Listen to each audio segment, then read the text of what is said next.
UP का वो अपराधी जिसने मरने के बाद भी किए थे कई अपराध। कहानी सुनकर सीएम पीएम की भी उड़ गई थी नींद। सनी देओल की फिल्म देखकर रखा था नाम, 5वीं क्लास के बाद स्कूल को छोड़ा, फिर अपने ही मालिक का सबसे पहले सिर फोड़ा।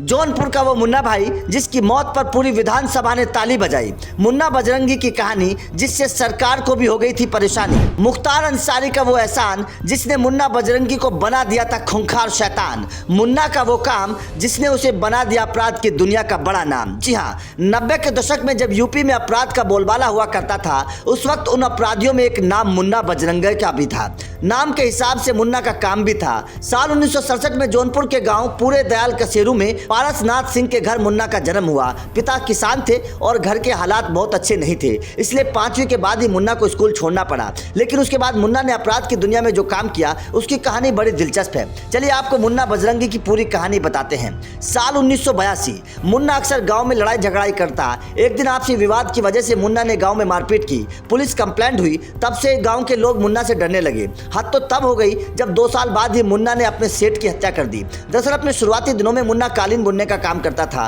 काम खत्म करने के बाद उसने अपने दोस्तों के साथ सेठ भुल्लन से पैसे मांगे। उसने पैसे देने से मना कर दिया और मुन्ना के दोस्त को भला बुरा कहा। कुछ दिन बाद सेठ भुल्लन की गोली मारकर हत्या कर दी गई। इस हत्या का आरोप मुन्ना पर लगा और पुलिस ने उसकी खोज शुरू कर दी। जिस वक्त पुलिस मुन्ना को खोज रही थी, उस वक्त एक और इंसान मुन्ना को खोज रहा था। वो थे वाराणसी के एक पूर्व मेयर अनिल सिंह। उन्होंने मुन्ना को खोज निकाला। दरअसल अनिल सिंह मुन्ना की मदद से उसे अपना काम करवाना चाहते थे। अब मुन्ना अनिल के सारे दुश्मनों का मर्डर करने लगा।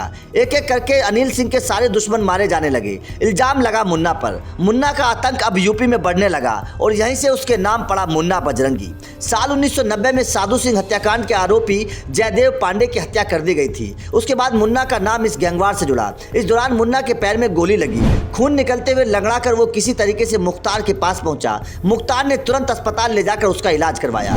मुन्ना मुख्तार का यह एहसान जिंदगी भर नहीं भूला और मरते दम तक मुख्तार के ही साथ रहा।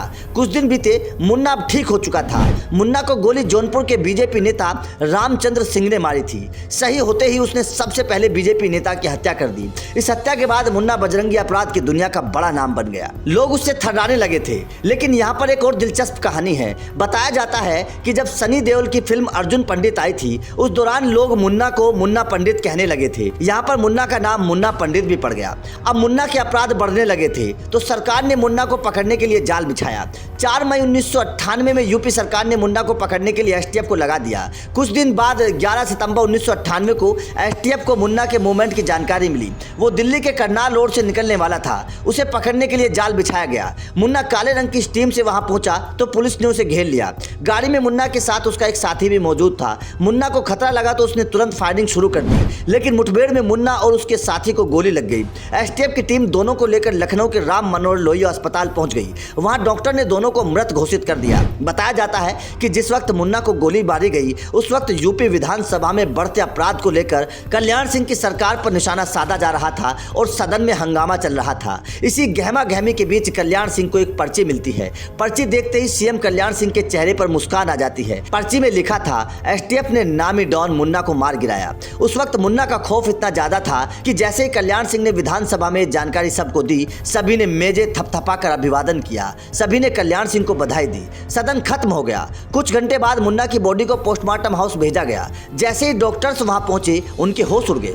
देखा कि मुन्ना की सांसें अभी भी चल रही थी। डॉक्टर्स ने तुरंत ये बात एसटीएफ की टीम को बताई। अस्पताल में रहने के बाद मुन्ना को सीधे जेल भेज दिया गया। धीरे धीरे उसने अपने ऊपर लगे सारे मुकदमे खत्म करवाए। वो जेल से बाहर आ गया, फिर से अपराधों को अंजाम देने लगा। इसी बीच बीजेपी एमएलए कृष्णानंद राय की हत्या होती है। इस हत्याकांड से पूरा यूपी दहल जाता है। इस हत्याकांड का इल्जाम मुख्तार पर लगता है, लेकिन बताया जाता है कि उसे करने वाला मुन्ना बजरंगी था। हालांकि मुख्तार की ताकत की वजह से वो बच गया। साल 2012 में मुन्ना ने जौनपुर के मंडियाओं से विधानसभा चुनाव लड़ा, लेकिन हार गया। लेकिन साल 2016 में मुन्ना के साले की हत्या कर दी गई थी। उस वक्त मुन्ना की पत्नी ने आरोप लगाया था कि एसटीएफ उनके पति की हत्या कर देगी। लेकिन इसी दौरान यूपी में सरकार बदल जाती है और सपा सरकार के बाद यूपी में बीजेपी की सरकार आती है और योगी सीएम बन जाते हैं। उसी वक्त एक बार 8 जुलाई 2018 को मुन्ना को झांसी जेल से बागपत जेल में भेजा गया। अगली सुबह ही खबर आती है कि जेल में कुछ शूटर्स ने मुन्ना को गोली मारकर हत्या कर दी। यहीं से मुन्ना का चैप्टर हमेशा के लिए खत्म हो जाता है।